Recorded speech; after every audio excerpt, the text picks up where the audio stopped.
Hey guys, welcome to stock taking channel. इस video के अंदर हम डिटेल में एनालिसिस करेंगे बायोकॉन लिमिटेड कंपनी के शेयर के बारे में। अगर तुम बायोकॉन कंपनी के शेयर के बारे में जानना चाहते हो या फिर शेयर खरीदना चाहते हो, शेयर बेचना चाहते हो, तो उसके लिए तुम इस वीडियो को जरूर देखो, तुमको बहुत सारी हेल्प हो सकता है। इस वीडियो के अंदर हम डिटेल में एनालिसिस करेंगे, मल्टी टाइम फ्रेम एनालिसिस करेंगे, हम प्राइस एक्शन एनालिसिस करेंगे, हम ट्रेंड लाइन एनालिसिस करेंगे, हम बहुत सारे एनालिसिस करेंगे। ठीक है, एनालिसिस करने के बाद हम आखिर में जाकर एक सोल्यूशन के ऊपर आएंगे और फिर जाकर हम देखेंगे कि इसके अंदर हम एंट्री ले सकते हैं या नहीं ले सकते। तो वीडियो के साथ बने रहो, ज़रूर मज़ा आएगा। चलो शुरू करते हैं। तो सबसे पहले हम मल्टी टाइम फ्रेम के लिए हम डेली टाइम फ्रेम पे ऑलरेडी है, तो इससे भी ज़्यादा स्ट्रॉन्ग जो टाइम फ्रेम है ना, उस टाइम फ्रेम के अंदर हम जाएंगे। हम वीकली टाइम फ्रेम के अंदर जाएंगे। तो मैं तुमको बता देता हूँ, एक्चुअली ये जो टाइम फ्रेम होता है, कैंडल स्टिक का जो टाइम फ्रेम होता है, इसका मतलब क्या है। बहुत सारे लोग ने यही समझ नहीं आता कि इसका असल में मतलब क्या होता है। देखो मैं तुमको समझा देता हूँ कि टाइम फ्रेम का मतलब क्या है। तो दिस इज़ ए कैंडल, ठीक है। एक कैंडल, दो कैंडल, तीन कैंडल, चार कैंडल, पाँच कैंडल, छः कैंडल, ठीक है, सात कैंडल। तो मान लो कि यहाँ पर सात कैंडल है, ठीक है। तो ये जो सात कैंडल हुआ मतलब 7 डेज का जो कैंडल हो गया ना, तो यही 7 डेज का जो कैंडल है, इसको मिलाकर उसने बनाया सिर्फ एक कैंडल। मतलब इसका अप हो गया, इसका अप हो गया, इसका डाउन हो गया, अप एंड डाउन, मतलब मिलाकर उसने फिर से एक नया कैंडल बनाया, एक वीकली कैंडल बना, मतलब जिसका जो वेटेज है वो सबसे ज़्यादा है, ठीक है। और अगर हम क्या करेंगे, अगर हम और भी मतलब छोटा टाइम फ्रेम के अंदर चले जाएंगे, फॉर एग्जांपल हम 1 घंटे के अंदर चले गए, ठीक है। तो एक दिन के अंदर कितना सेशन होता है, एक दिन के अगर सुबह 9:15 से 3:30 तक मतलब सेशन हो रहा है। तो इस सेशन के अंदर अगर 1 घंटे का कैंडल देखेंगे तो पूरा सेशन को 1 घंटे से डिवाइडेड करेगा। डिवाइडेड करने के बाद जितना घंटा आएगा तो उससे डिवाइडेड करके उसका अलग अलग कैंडल बनाया जाएगा, ठीक है। तो इस तरीके से काम आता है। डेली कैंडल क्या होता है, डेली कैंडल मतलब पूरा डे के अंदर उसने कितना, कहाँ पे ओपन हुआ, कहाँ पे लो क्लोज हुआ, कहाँ पे मतलब उसका लो दिया, कहाँ पे उसका हाई दिया, पूरा का पूरा जो सिस्टम है वही बनाता है। तो इससे हमको ये पता चलता है कि ज़्यादा जो हायर टाइम फ्रेम है उसका जो वैल्यू है वो ज़्यादा है, लोअर टाइम फ्रेम से वैल्यू ज़्यादा है। तो हायर टाइम फ्रेम का जो प्रोबेबिलिटी है हमको वही सबसे पहले देखना है। और स्टॉक का जो ट्रेंड है कि स्टॉक कौन सी दिशा पे चल रहा है, उसके लिए तो हमको हायर टाइम फ्रेम ही देखना ज़रूरी है, ठीक है। तो अभी अगर हम वीकली टाइम फ्रेम के अंदर देखें बायोकॉन को, तो तुम देख सकते हो कि बायोकॉन ने ऑलरेडी हमेशा ऊपर की तरफ ही जाता है। तो यहाँ पर तुम देख सकते हो वो हमेशा ऊपर की तरफ ही वो जा रहा है, ठीक है। तो अगर हम इसको डेली कैंडल पर आ गए, तो डेली कैंडल पे हम यहाँ पर देख सकते हैं कि बायोकॉन ने ऑलरेडी एक तरह का पैटर्न बना रखा है यहाँ पर, ठीक है। तो वो पैटर्न कौन सा है, देखो मैंने पिछले दिन ही मैंने तुमको एक वीडियो में मैंने समझाया था कि एक्चुअली प्राइस एक्शन का एक अलग पैटर्न होता है। तो उसके अंदर बहुत सारे पैटर्न होता है। तो उस पैटर्न के अंदर भी एक पैटर्न का नाम मैं तुमको बता देता हूँ। For example this is a pattern, ठीक है। इसका जो नाम है, इसका नाम है डबल बॉटम पैटर्न, ठीक है। तो डबल बॉटम क्यों रखा गया है, क्योंकि इसका जो बॉटम लाइन है, बॉटम लाइन के ऊपर उसने सपोर्ट बनाया और सपोर्ट बना के फिर से उसने एक हाई जंप करता है, इस तरह का पैटर्न बनाता है। लेकिन कभी कभी क्या होता है ना कि ये पैटर्न हमेशा ऐसे ही फॉर्मेशन नहीं हो जाता, ठीक है। हमेशा इस तरह का फॉर्मेशन नहीं होता। तो क्या करता है, इसका फॉर्मेशन कभी कभी अलग होता है। किस तरह का होता है मैं तुमको दिखाता हूँ। फॉर एग्जांपल कभी कभी ऐसा हो जाता है कि पैटर्न इस तरह का पैटर्न बनाते हैं, देखो इस तरह का भी वो कभी कभी पैटर्न बना लेता है। तो इसका मतलब क्या हुआ, क्या ये डबल बॉटम पैटर्न नहीं है? नहीं, ये भी डबल बॉटम पैटर्न ही है।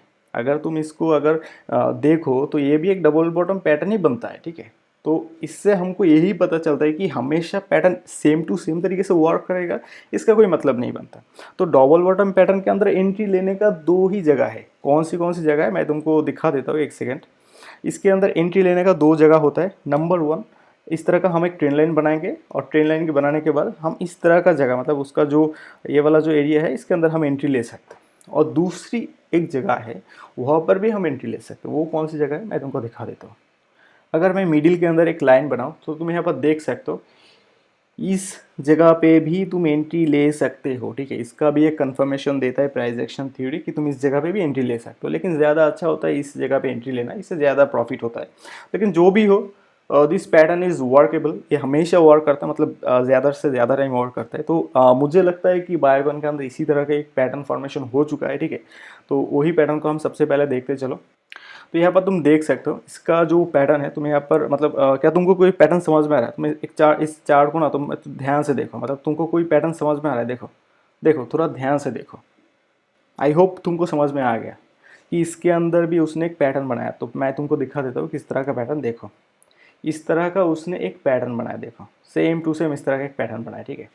मैं यहाँ पर देख सकता हूँ, तो उस पैटर्न का हिसाब से भी अगर देखा जाए तो उसका जो मिडिल है, मतलब उसका जो मिडिल पॉइंट है वो यही वाला उसका मिडिल पॉइंट है, और उसका जो बॉटम लाइन है और उसका जो सपोर्ट लाइन है ना, वो इस तरह का ये वाला जो इसका एरिया है यही उसका बॉटम लाइन है। तो मैं यहाँ पर देख सकता हूँ यही उसका बॉटम लाइन है, यही उसका बॉटम लाइन है। इस जगह पे उसने जितना बार उसने सपोर्ट लिया, सपोर्ट लेने के बाद उसने सीधा ऊपर की तरफ जाने की कोशिश की, तो उसका जो बॉटम लाइन है, अगर उसी लाइन को अगर हम ट्रेन लाइन बना दे, हमने एक ट्रेन लाइन बना देकर उसको आगे खींच लेते, तो तुम यहाँ पर क्या दिखाएगा, देखो ट्रेन लाइन बनाकर अगर इसको आगे खींच देते तो तुम यहाँ पर देख सकते हो उसने इस एरिया के अंदर उसने एक बार सपोर्ट लिया, यहाँ पर उसने एक बार सपोर्ट लिया, और फिर से उसने इस एरिया के अंदर उसने एक सपोर्ट लिया, और सपोर्ट लेने के बाद सीधा ऊपर की तरफ चले गए। तो ये एक बहुत अच्छा सिग्नल है, अच्छा सिग्नल है, ठीक है। तो इस तरह के स्टॉक के अंदर अगर एंट्री लेना है तो कौन सी जगह पर एंट्री लेना सबसे ज़्यादा सेफ होता है, ठीक है। तो मैं तुमको वही दिखाता हूँ। सबसे पहले इस तरह का जो स्टॉक होता है उसके अंदर एंट्री लेने के लिए एक ट्रेन लाइन बनाया जाता है। तो मैंने तो इस तरह का एक ट्रेन लाइन बनाया था। ट्रेन लाइन मैंने बनाने के बाद मैंने क्या किया था मैं तुमको बताता हूँ। मैंने भी इस तरह का एक ट्रेन लाइन बनाया था। तो ये इस जो कैंडल है, मतलब ये वाला जो कैंडल है ना, तो इस कैंडल के अंदर ही शायद मैंने इसको एंट्री लिया था। हाँ, ये वाला कैंडल के अंदर मैंने एंट्री लिया था, और मेरा जो टारगेटेड एरिया था वो मतलब थोड़ी अलग था। तो मैंने प्रॉफिट अभी तक नहीं बुक किया, मेरा अभी भी चल रहा है, मैंने अभी तक प्रॉफिट नहीं बुक किया। और मुझे पता भी था यही स्टॉक फिर से नीचे आने वाला है, और उसने इस जगह पे फिर से एक सपोर्ट बनाएगा, ये भी मुझे पता था। लेकिन फिर भी मैंने एग्जिट नहीं किया। इसका बहुत सारे साइकोलॉजिकल कारण है, तो मैं वो तो अभी इस वीडियो के अंदर नहीं बताऊंगा, फिर कभी मैं बता दूंगा। तो अभी हमको क्या पता चलता है, देखो अभी हमको यही पता चलता है कि उसने सपोर्ट लाइन के ऊपर फिर से दोबारा से आया, तो एक बहुत अच्छा अपॉर्चुनिटी चल रहा है इसके अंदर एंट्री लेने के लिए। तो अगर हमको एंट्री लेना है तो उसके लिए हम और भी लोअर टाइम फ्रेम के अंदर चले जाएंगे, 1 घंटे के अंदर चले गए, तो तुम 1 घंटे के अंदर भी तुम देख सकते हो उसने फिर से एक डबल बॉटम वाला जो पैटर्न है वही उसने बनाने का कोशिश कर रहा है। देखो 1 घंटे के अंदर भी वही दिखा रहा है ना, देखो डबल बॉटम पैटर्न बनाने की कोशिश कर रहा है उसने। फिर से इस जगह पे उसने सपोर्ट लिया, इस जगह पे उसने एक सपोर्ट बनाया। तो इससे क्या पता चलता है कि ये तो स्टॉक ऊपर ही जाने वाला है, यही कंफर्मेशन हमेशा बार बार मिल रहा है। तो एक प्रोबेबिलिटी होता है जो बहुत ज़्यादा बढ़ जाता है, और इसके ऊपर भी एक प्रोबेबिलिटी है जिससे हमको कंफर्म हो जाता है हाँ भाई इस स्टॉक के अंदर हम अभी एंट्री ले सकते। तो कौन सा प्रोबेबिलिटी है, मार्केट अभी क्या कर रहा है, निफ्टी अभी क्या कर रहा है, देखो निफ्टी क्या है, निफ्टी ऊपर ही है, सबसे ऊपर निफ्टी है, और निफ्टी आगे भी ऊपर ही जाएगा। यही हमको सोच कर रखना चाहिए, डायरेक्शन के हिसाब से हमको सोचना चाहिए कि निफ्टी ऊपर ही जाएगा। अगर निफ्टी नीचे आ गया, अगर स्टॉक नीचे आ गया तो स्टॉप लॉस होकर बाहर निकल जाएगा, तो क्या फ़र्क पड़ेगा, लेकिन निफ्टी ऊपर ही जाएगा, यही सोच हमको रखना चाहिए। तो इससे हमको ज़्यादा प्रॉफिट होने का चांसेस है। 10 टाइम के अंदर हम एक बार या फिर 2 बार नुकसान कर सकते हैं, लेकिन 8 टाइम्स हम प्रॉफिटेबल ही होंगे, ठीक है। तो 2 बार जो नुकसान करेंगे ना वो बहुत कम होगा, छोड़ दो उसको। तो अभी हम क्या करेंगे, देखो इसके अंदर अगर हमको एंट्री लेना है तो उसके लिए हम इस तरह के एक ट्रेंड लाइन बनाएंगे, बाइंग ट्रेंड लाइन, जिसको सेकेंडरी ट्रेंड लाइन भी मैं कहता हूँ। तो बाइंग ट्रेंड लाइन के हिसाब से भी देखो ना, तो ये वाला जो एरिया है, मतलब ये वाला जो ट्रेंड लाइन है, इस ट्रेंड लाइन को भी एक रेसिस्टेंट लाइन कहा जाता है। तो ट्रेंड लाइन को जब उसने ब्रेक किया, ब्रेक करने के बाद ऊपर चले गए, तो अभी फिर से उसने एक सपोर्ट बनाने का कोशिश कर रहा है ट्रेंड लाइन के ऊपर। अगर तुम इसके अंदर बाइंग करना चाहते हो तो उसके लिए सबसे अच्छा जो पोजीशन है ना, मतलब इस तरह का जो पोजीशन है वही सबसे अच्छा पोजीशन है। बाइंग स्ट्रैटेजी को यूज़ करो, किस तरीके से बाइंग करता है, बाइंग स्ट्रैटेजी को यूज़ करके एक अच्छी पोजीशन के अंदर तुम इसके अंदर बाइंग कर जाओ, ठीक है। तो इससे तुमको प्रॉफिट होने के चांसेस बहुत ज़्यादा बढ़ जाएगा। तो मैं डेली टाइम फ्रेम के अंदर चले आता हूँ और मैं तुमको दिखाता हूँ कि इसका जो टारगेटेड लेवल है वो कहाँ तक हमको रखना चाहिए, टारगेटेड लेवल। तो टारगेटेड लेवल के लिए हमको क्या करना पड़ेगा, हमको एक रेसिस्टेंट लेवल, मतलब एक बहुत ही स्ट्रॉन्ग रेसिस्टेंट लेवल जोन हमको ढूंढना पड़ेगा कि कौन सी जगह सबसे ज़्यादा स्ट्रॉन्ग है, ठीक है।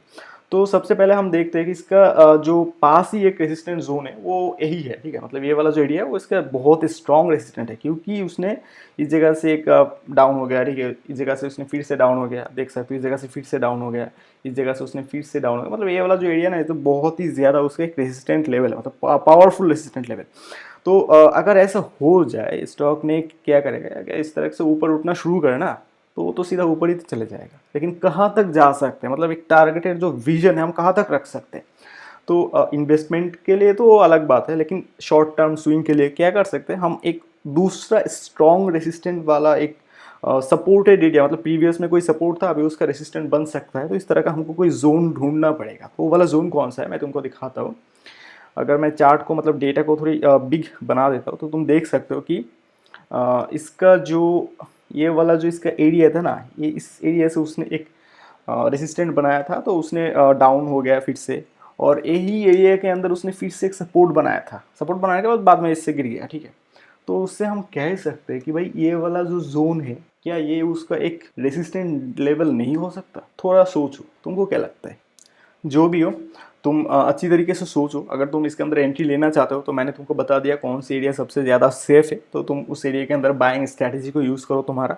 और बाइंग स्ट्रैटेजी को यूज़ करने के बाद तुम देखो किस तरीके से तुम एंट्री करना चाहते हो। मैंने तुमको टाइम फ्रेम के हिसाब से देखा है कि स्टॉक का ऊपर ही जाएगा, मैंने ट्रेंड लाइन के हिसाब से भी देखा है स्टॉक ऊपर ही जाएगा, ठीक है। मैंने यहाँ पर एक सपोर्ट एंड रेसिस्टेंट के हिसाब से भी मैंने तुमको दिखाया है कि स्टॉक के चांसेस है ऊपर ही जाने का, ठीक है, मतलब बार बार ऊपर जाने की कोशिश कर रहा है। तो इससे हमको यही पता चलता है कि ये जो स्टॉक है वो बहुत ही ऊपर ही जाने वाला है और मार्केट भी ऑलरेडी ऊपर ही है। तो प्रोबेबिलिटी है कि इसके अंदर हम एंट्री ले सकते हैं। बहुत अच्छा पोजीशन बना रखा हुआ है। खुद सोचो, सोचने के बाद एनालिसिस करो। और अगर तुम बिगिनर हो, तुम सीखना चाहते हो स्टॉक मार्केट के अंदर किस तरीके से काम किया जाता है, तो मुझे ज़रूर कॉल कर सकते हो। मैं पर्सनल ट्रेनिंग भी देता हूँ। तो आज के वीडियो में मैं इतना ही कहना चाहता हूँ। चलो अपना ख्याल रखना, टेक केयर, और अपना फैमिली का भी ख्याल रखना।